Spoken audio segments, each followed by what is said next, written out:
মৃত্যুর ১৫ বছর পর কবরে মিলল অক্ষত মরদেহ। কাফনের কাপড়টুকুতেও লাগেনি সামান্য দাগ। চারপাশে চিকচিক করছিল আয়নার মতো বালু। ঘটনাটি রংপুর মহানগরীর নবদিগঞ্জ গোদা শিমলা এলাকার। গ্যাসের সঞ্চালন লাইনের জন্য কবর স্থানান্তরের সময় এই বিরল ঘটনা এলাকায় চাঞ্চল্যের সৃষ্টি করে। ইসলামী চিন্তাবিদদের মতে এটি অস্বাভাবিক কিছু নয়। দুনিয়ায় যারা ইসলামের বিধিবিধান মেনে চলেন তাদের হেফাজতের দায়িত্ব স্বয়ং আল্লাহ নিয়ে থাকেন। রংপুর মহানগরীর গোদা শিমলা এলাকা। গ্যাসের সঞ্চালন লাইনের জন্য বৃহস্পতিবার কয়েকটি কবর স্থানান্তরের উদ্যোগ নেন স্বজনরা। দুদিনে 4টি কবর স্থানান্তর করা হয়। তবে অন্য আরেকটি কবর খুঁড়তেই ঘটে আশ্চর্যজনক ঘটনা। দেখা গেল অক্ষত অবস্থায় ধবধবে সাদা কাপড়ে মোড়ানো আছে লাশ। 2010 সালে সেখানে দাফন করা হয়েছিল মরহুম আব্দুস সামাদকে। এ ঘটনায় অবাক স্বজনরা। আমার বাবা যেদিন মারা যায় সেদিন নিজে ওই পুকুরে গোসল করছিল, একলাই, কেউ গোসল করাইতে হয় নাই ওনাকে। গোসল করিয়ে বসছে চেয়ারে, ওই অবস্থায় ওনার ইন্তেকাল হয়েছে।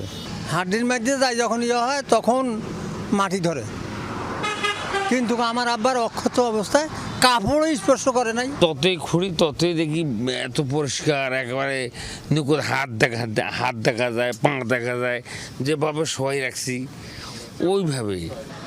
এ খবর ছড়িয়ে পড়লে সেখানে ভিড় জমান স্থানীয়রা। তারা জানান অত্যন্ত পরহেজগার মানুষ ছিলেন আব্দুস সামাদ। এলাকার সবথেকে জনহিতকর মানুষ হিসেবেও খ্যাতি ছিল তার। কবর থেকে উত্তোলনের পর মরদেহ পাশেই অন্যদের সাথে দাফন করা হয়। আমরা আল্লাহর কাছে দোয়া করি, আল্লাহ ওনাকে বেহেশতবাসী করুক। খুবই ভালো ছিল আমার শ্বশুর। ওই হজের কাপড় দিয়ে আমি রাখছি, আলহামদুলিল্লাহ কাপড়ও কোনো ক্ষতি হয় নাই। আমার বাবা যেমনি লাশ ক্যাবলামুখী ওইভাবেই ছিল। তোলার পরে হাতে নেওয়া হয়েছে, সাবেক হাতের মধ্যে মনে হয় যে পুরো দেহটাই আছে, ওরকমই বোঝা যাইতেছে। শরীরটা চামড়াটা শুকাই গেছে আর কি, কোনো পচন হয় নাই শরীরে। এ ধরনের ঘটনা অস্বাভাবিক নয় বলছেন ইসলামী চিন্তাবিদরা।